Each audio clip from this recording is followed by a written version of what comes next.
अब आप लोगों से एक सीधा सवाल है, सवाल यह है कि अगर आपकी कोई बच्ची है,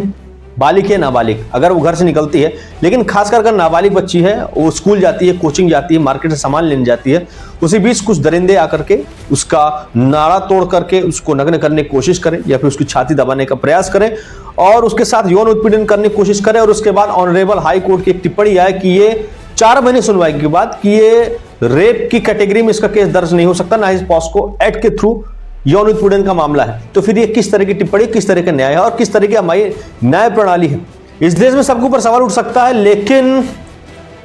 जज के ऊपर कोई सवाल नहीं उठ सकता, ना ही जज के ऊपर कोई केस हो सकता है। रेयर केयर केस ही देखने को मिलता है, चाहे भले ही जज कितना भ्रष्टाचार करते हुए दिखाई न दे। अब इसी बीच जब इस मामले को आगे बढ़ाया गया, इस मामले की टिप्पणी लोगों तक आई, तो लोगों की एक अलग ही आक्रोशित प्रतिक्रिया देखने को मिली और इसके बाद लोग अलग अलग टिप्पणी करने लगे, अलग अलग तरीके के यहां पर मीडिया में बवाल होने लगे। इसकी मैं आपको पेपर कटिंग साइड में लगा दूंगा, आप देख लीजिएगा कि ऑनरेबल राम मनोहर नारायण मिश्रा जी ने क्या टिप्पणी करी है और उसके बाद सुप्रीम कोर्ट ने इसको स्वतः संज्ञान में लेकर के क्या विवेचना करी। अब सुप्रीम कोर्ट ने इस पर क्या विवेचना करी, उस पर भी हम यहां पर चर्चा कर लेते हैं। इसके बाद फिर हम अगला आते हैं कि अगला मुद्दा इस पर क्या बनता है। अब सुप्रीम कोर्ट 2 जज की बेंच ने इस पर टिप्पणी की है और इसको अमानवीय और भद्दा बताया है कि यह अमानवीय गतिविधियों के थ्रू है, पूरी तरीके से असंवेदनशील अमानवीय, और इस पर हाई कोर्ट को सोचना चाहिए कि इस तरह का टिप्पणी करने से पहले, क्योंकि अगर किसी भी के साथ ऐसा व्यवहार होता है तो फिर वो मानसिक रूप से टूट जाता है और ये बात सच है। इस वजह से हाई कोर्ट को प्रॉपरली सुप्रीम कोर्ट ने फटकार लगाई है और हिदायत दी है कि इस तरीके के बयान देने से पहले, इस तरीके के निर्णय देने से पहले आपको 100 बार सोचना चाहिए, क्योंकि आप भी एक तरह के पिता ही। अब मेरा सवाल है, सुप्रीम कोर्ट ने नहीं बोला, अब ये मैं बोल रहा हूं कि आप भी पिता हो सकते हैं, आप भी आपके घर में बेटी हो सकती है, और अगर आपकी बेटी के साथ इस तरीके का दुर्व्यवहार किया जाए, यौन उत्पीड़न करने की कोशिश की जाए, भरे बाजार में उसके गुप्तांग दबाया जाए, भरे बाजार में उसका छाती दबाया जाए और उसका नाड़ा तोड़कर उसको नग्न करने की कोशिश की जाए, तो क्या ये पॉस्को एक्ट या यौन उत्पीड़न का मामला नहीं बनता है? अगर ये बनता है तो फिर ये किस तरह की टिप्पणी है कि आप ये बोल दें कि पुलिया के नीचे घसीट करके ले जाना, उसके गुप्तांगों को छूना या फिर उसका नाड़ा तोड़ना पॉस्को एक्ट या रेप की कैटेगरी में नहीं आता? ये सवाल है पूरे समाज से और जो इस टिप्पणी को दी है उन जज से कि आखिरकार आपकी सोच क्या है और आप किस तरह की मंशा दर्शाना चाहते हैं और किस तरह की छवि समाज को दिखाना चाहते हैं। और आपकी ये एक टिप्पणी पूरे समाज में कालिक पोतने का काम करेगी और उन दरिंदों को श्रेय देने का काम करेगी जो इस तरह के दरिंदे काम करना चालू करते हैं और इस तरह की हमेशा कोशिश करते हैं। यानी कि खुली चुनौती हो गई ना कि तमाम अमानवीय लोग आए, भरे बाजार में किसी बेटी का सीना दबाने की कोशिश करें, भरे बाजार में उसको नग्न करने की कोशिश करें और फिर जब मामला कोर्ट में जाएगा तो केस ही नहीं बनता है, क्योंकि ऑनरेबल हाई कोर्ट की टिप्पणी के तहत उसका नाड़ा खोड़ना रेप की कैटेगरी में नहीं आता, उसका छाती दबाना यौन उत्पीड़न की कैटेगरी में नहीं आता, उसके गुप्तांगों को कपड़े को ऊपर दबाना यौन उत्पीड़न की कैटेगरी में नहीं आता। ये किस तरीके का न्याय हो गया हमारे समाज में? ये तो थूकने का मन करता है इस तरह के न्याय प्रणाली के ऊपर।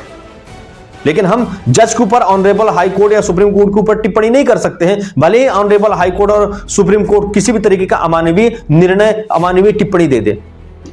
एक सोचने का विषय बनता है। ये सिर्फ एक केस नहीं है। 19 नवंबर 2021 को भी पुष्पा गनेडीवाल ने, बॉम्बे हाई कोर्ट की जज हैं, उन्होंने भी एक ऐसी टिप्पणी दी थी, एक ऐसा ही मामला सामने आया था। उन्होंने बोला था कि कपड़े के ऊपर से किसी भी बालिका या बच्ची को छूना उसका यौन उत्पीड़न नहीं होता। जब तक यौन उत्पीड़न तब तक नहीं माना जाएगा जब तक बच्ची का और जो यौन उत्पीड़न कर रहा है उसकी स्किन से स्किन मैच नहीं करेगी, यानी कि उसका स्किन टच नहीं होगा, तब तक वो यौन उत्पीड़न की कैटेगरी में नहीं आता। उस पर भी ऑनरेबल सुप्रीम कोर्ट ने टिप्पणी करी थी, आपत्ति जताई थी और फटकार लगाते हुए समझाया था कि आखिरकार ये पॉस्को एक्ट किन किन धाराओं के थ्रू चलेगा और इसमें किस किस तरह के केस चलेगा। और सेम यही हुआ ऑनरेबल इलाहाबाद हाई कोर्ट के जज को फटकार लगाते हुए ऑनरेबल सुप्रीम कोर्ट ने बताया कि किस किस कैटेगरी में केस चलेगा, किस किस इस पे धाराएं लगेंगी।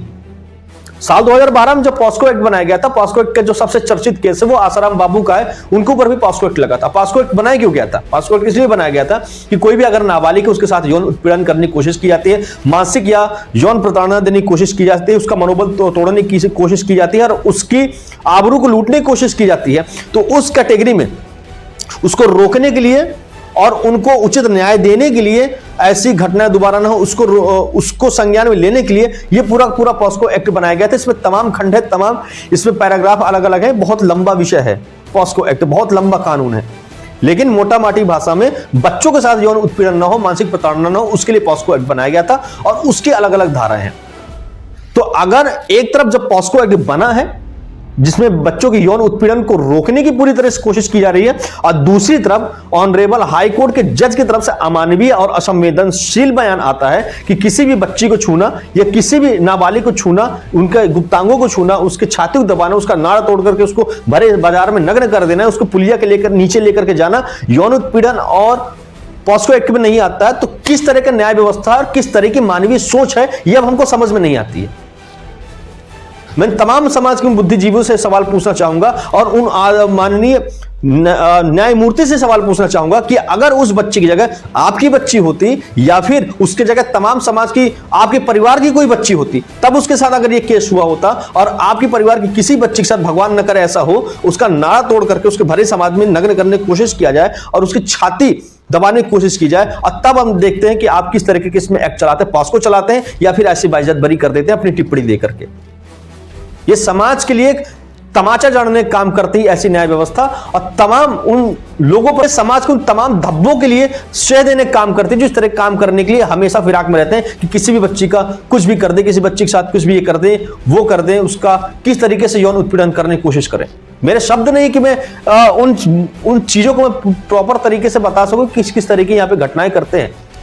लेकिन आक्रोश आपके मेरे अंदर बहुत भरा हुआ है कि कैसी मानसिकता समाज में कि किसी के साथ कुछ भी कर दिया जाए, और ऑनरेबल हाई कोर्ट जैसे एक जिम्मेदार पीठ की तरफ से ऐसी टिप्पणी आए तो फिर समाज सोचने के लिए मजबूर हो जाता है, और समाज ऑनरेबल हाई कोर्ट के ऊपर भी सवाल उठाने के लिए खड़ा हो जाता है और इस पर भी टिप्पणी करने के लिए खड़ा हो जाता है।